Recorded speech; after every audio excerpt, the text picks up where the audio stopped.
গন্ডাছড়া বাজারের অবস্থা আমরা সারা রাজ্যের মানুষ অবগত রয়েছে বন্ধুগণ, যে 2-3 মাসের আগের ঘটনা এবং দুর্গা পূজার আগের ঘটনা, যে এই রাজ্যের মানুষের মুখে দাঁড়িয়ে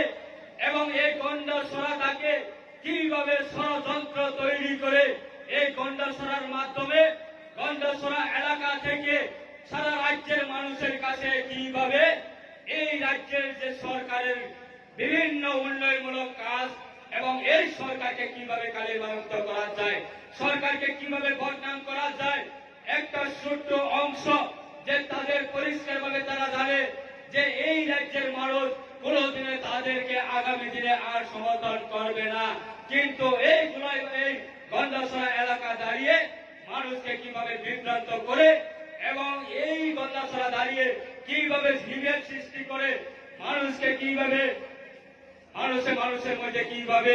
বিভেদের সন্ত্রাস তৈরি করে এই এলাকা থেকে কিভাবে রাজনীতি করা যায়, একটা ছোট্ট অংশ এই এলাকা থেকে ষড়যন্ত্র তৈরি করেছিলেন। কিন্তু তাদের ব্যর্থতা হয়েছে বন্ধুগণ। আবুল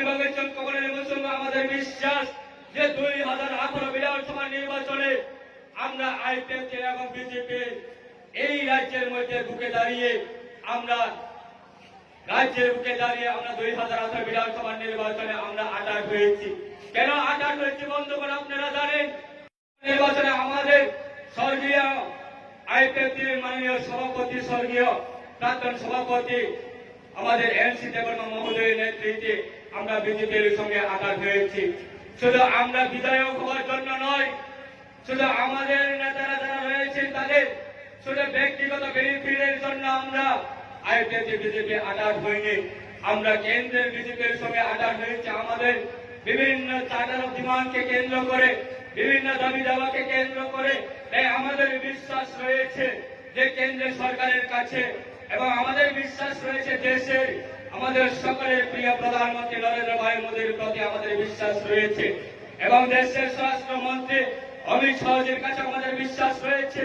যে বিগত প্রায় এই রাজ্যের বুকে দাঁড়িয়ে টানা লাগাতার 25 বছর কমিউনিস্টরা যখন এই রাজ্যের বুকে দাঁড়িয়ে যখন শাসন করেছিলেন, তখন এই রাজ্যে বিশেষ করে আমাদের জনজাতিদেরকে নিয়ে যেভাবে বিগত বহু বছর ধরে তারা রাজনীতি করেছিলেন, কিন্তু জনজাতিদেরকে কোনোদিনও সম্মান করেনি বন্ধুগণ। এই জনজাতিদের অস্তিত্বের জন্য কোনোদিনের কথা বলিনি এবং জনজাতিদের এলাকার উন্নয়নের কথা কোনোদিনে বলিনি। আজকে আমরা বলতে পারি এই রাজ্যের প্রাক্তন মুখ্যমন্ত্রী মানিক বাবু তথা মানিক সরকার বাবু, উনি বিগত প্রায় 20 বছর লাগাতার এই রাজ্যের প্রাক্তন মুখ্যমন্ত্রী ছিলেন, কিন্তু আমাদের জনজাতিদের জন্য কোনোদিনে সাধারণত আমাদের যে সম্মান দেওয়া দরকার ছিল সেই সম্মান পর্যন্ত মানিক সরকারের আমলে আমাদের জনজাতিদের জন্য কোনোদিনে সম্মান দেয়নি। আমরা যে সম্মানটা চেয়েছিলেন, আজকে আমাদের ঐতিহ্য এই যে রিসা, আজকে দেশের প্রধানমন্ত্রী নরেন্দ্র ভাই মোদীর নেতৃত্বে সারা ভারতবর্ষের প্রত্যেকটা জায়গাতে আমাদের এই যে ঐতিহ্য, আমাদের যে ইতিহাস, আমাদের যে সম্মান, সেই সম্মানটাকে আজকে দিচ্ছে আমাদের দেশের প্রধানমন্ত্রী। আজকে পুনরায় এই দ্বিতীয়বারের 2023 বিধানসভা নির্বাচনে বিজেপি এবং আইপিএফকে মানুষ সমর্থন জানিয়ে এবং আমাদের বিশ্বাস যে অন্তত আমাদের এই ত্রিপুরার আমাদের ত্রিপ্রসাদের জন্য তথা জনজাতিদের জন্য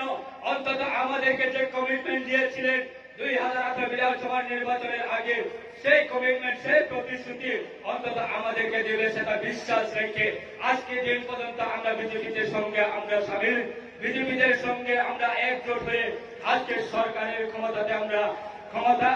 আজকে এই সরকারের ক্ষমতাতে বসে আমরা আজকে মানুষের জন্য কাজ করছি। তাই আগামী দিনে আমাদের বিশ্বাস আজকে এই গণতান্ত্রিক পদ্ধতির মাধ্যমে আমাদের স্বর্গীয় প্রাক্তন সভাপতি এনসি দেববর্মা মহোদয়ের নেতৃত্বে 2009 আমাদের আইপিএফ গঠন হয়েছিলেন, যে আমাদের ভারতের সংবিধানের মোতাবেক যে ভারতবর্ষের পবিত্র সংবিধান, সেটা আমার একা লেখা নয় বন্ধুগণ, প্রাক্তন সভাপতি এনসি দেববর্মা মহোদয়ের ওনার লেখা নয়, সংবিধান লেখা হয়েছে আমাদের ভারতবর্ষে। যখন স্বাধীনতা পেয়েছি B.R. আম্বেদকরের নেতৃত্বে, ডক্টর B.R. আম্বেদকরের নেতৃত্বে আমরা সংবিধান পেয়েছি। উনার সংবিধানের মোতাবেক পবিত্র ভারতবর্ষের সংবিধানকে কেন্দ্র করে আজকে স্বর্গীয় আমাদের প্রাক্তন সভাপতি এনসি দেববর্মা মহোদয়ের নেতৃত্বে আমরা আজকে এই দল বিগত প্রায় 15 বছর ধরে আমরা এই রাজ্যের বুকে দাঁড়িয়ে আমরা গণতান্ত্রিক মাধ্যমে আমরা আন্দোলন করে এসেছি। তাই আমাদের অধিকার রয়েছে